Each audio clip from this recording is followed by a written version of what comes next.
அம்மாடியோ இவ்வளவு விலையா அப்படின்னு உலகம் முழுக்க நம்ம நாட்டை சேர்ந்த ஒரு பசி இனத்தோட பெயர் தான் இப்ப பயங்கர வைரலாகிட்டு வருது. பிரேசில் நாட்டில் நடைபெற்ற ஏலத்துல ஆந்திராவோட நெல்லூரை சேர்ந்த பசுமாடு ஒண்ணு 40 கோடி ரூபாய்க்கு ஏலம் போயிருக்கு. இது இந்தியாவோட தனித்த இனம் அப்படிங்கிறது குறிப்பிடத்தக்கது. ஆனா இப்ப இது இந்தியாவில் இருக்கா, இவ்வளவு விலைக்கு விற்க என்ன காரணம் அப்படிங்கிறது தான் இந்த வீடியோல பார்க்க போறோம். நம்ம ஊர்ல காங்கேயம், புலிக்குளம் மாடுகளை போல ஆந்திரா, கர்நாடகா, தெலுங்கானா மாநிலங்கள்ல ஓங்கோல், நெல்லூர் உள்ளிட்ட மாடுகள் ரொம்ப பிரபலமானது. ஆனா இப்போ நம்மளுடைய கிராமங்கள்ல கலப்பின மாடுகளோட ஆதிக்கம் தான் அதிகமாக இருக்கு. பாலோட தேவை அதிகமாக அதுக்கு ஈடு கொடுக்கிற வகையில அதிக பால் தரும் வகையிலான கலப்பின மாடுகள் அதிகமா உருவாகி கொண்டு வருது. ஒரு இன பசுவோட இன்னொரு இன காளையை சேர்த்து, அதாவது ஜெர்சி உள்ளிட்ட மாடுகளை இனப்பெருக்கம் செய்ய வச்சு பால் தேவையை பூர்த்தி செய்யறாங்க. ஆனா இந்த மாதிரி கலப்பின மாடுகளால உண்மையான பல இனங்கள் அழிஞ்சு போச்சு அப்படின்னே சொல்லலாம். முன்னரே சொன்ன மாதிரி காங்கேயம், புலிக்குளம், தேனி மறை, மலமாடு உள்ளிட்ட பல இனங்கள் இப்போ அழிவோட விளிம்புல இருக்கு. ஜல்லிக்கட்டு போராட்டத்துக்கு அப்புறமா மாடுகள் குறித்த விழிப்புணர்வு ஏற்பட்டு தமிழ்நாட்டோட பாரம்பரிய ரகங்களை மீட்கணும் அப்படின்னு பலரும் முயற்சி பண்ணி அதுல ஓரளவு வெற்றியும் பெற்றிருக்கிறாங்க. ஆனா ஆந்திராவுல இந்த நிலைமை தலைகீழா இருக்கு. நம்மளுடைய கிராமங்கள்ல எப்படி கலப்பின மாடுகள் ஆக்கிரமிச்சதோ அதே மாதிரி ஆந்திராவிலையும் அந்த நிலைமை தான் ஏற்பட்டிருக்கு. ஆனா நம்ம நாட்டோட முக்கியமான பசு ரகங்களை வெளிநாடுகளுக்கு ஏற்றுமதி பண்ணி அங்க அந்த மாடுகளை அதிக அளவுல இனப்பெருக்கம் செஞ்சு பால் உற்பத்தியை பெருகிக்கிட்டு வராங்க.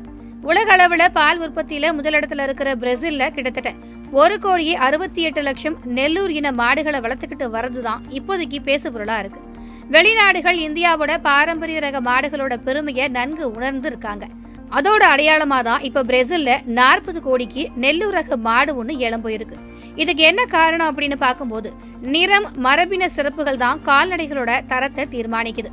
அந்த வகையில நெல்லூர் மாடு தனி சிறப்பு வாய்ந்தது அப்படின்னே சொல்லலாம்.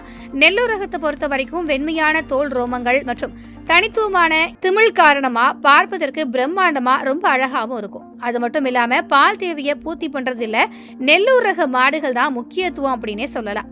அதனாலதான் இதன் காரணமா பிரேசில்ல 1800 ஆண்டுகள்ல ஜோடியா பல மாடுகளை அங்க கொண்டு போனாங்க. இந்த நெல்லூர் ரக மாடுகள் இப்போ பிரேசிலோட மிக முக்கியமான ஒரு மாடு இனமா கருதப்படுது. இது ஓங்கோல் கால்நடைகளோட வழித்தோன்றல்கள் அப்படின்னும் ஆந்திராவை பூர்வீகமா கொண்டது அப்படின்னு சொல்றாங்க. 1868ல முதலா ஒரு ஜோடி நெல்லூர் மாடுகள் போச்சு. அதுக்கப்புறமா இறக்குமதி, இனப்பெருக்கம் காரணமா அதோட இருப்பு ரொம்ப அதிகரிச்சிருக்கு. இதன் காரணமா வெப்பமான சூழ்நிலையை செழிச்சு வளரும் போக்கு, அதன் திறமையான வளர்ச்சிதை மாற்றம் மற்றும் நோய் தொற்றுகளுக்கு எதிரான திறன் ஆகியவற்றின் காரணமா கால்நடை வளர்க்குறவங்க இந்த வகை மாடுகளை அதிக அளவுல விரும்பி வளர்த்திருக்காங்க.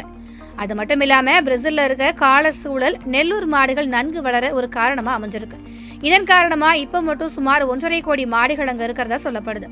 இந்த நிலையில தான் பிரேசிலோட சாவோ பாலோவில் அருண்டூவ்ல ஒரு ஏலம் நடந்திருக்கு. அங்க 4.5 வயசான வியார்டினா 19 FIV மாரா எல்மூவிஸ் அப்படிங்கிற ஒரு பசுமாட்டை ஏலம் விடப்பட்டிருக்கு.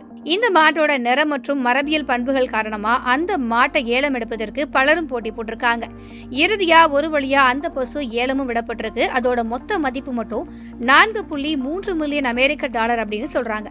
அதாவது இந்திய மதிப்புல கிட்டத்தட்ட 40 கோடி அப்படிங்கிறது தான் ஆச்சரியமான விஷயம்.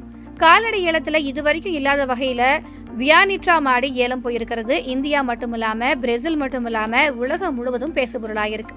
அந்த மாட்டுல அப்படி என்னதான் இருக்கு அப்படின்னு பலரும் இப்ப அதை பற்றி தெரிஞ்சுக்கவும் தேடவும் தொடங்கியிருக்காங்க.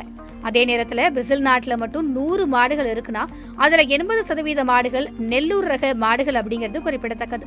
இதன் காரணமா இந்தியாவில் இருக்கக்கூடிய பாரம்பரிய ரக மாடுகளை பாதுகாக்கணும், அதோட இனப்பெருக்கத்தை அதிகரிக்கணும். அது மட்டும் இல்லாம கலப்பின மாடுகளோட ஆதிக்கத்தை குறைச்சு மக்கள் பாரம்பரிய மாடுகளை வளர்க்க ஆரம்பிக்கணும் அப்படின்னு சமூக ஆர்வலர்கள் கேட்டுக்கிறாங்க.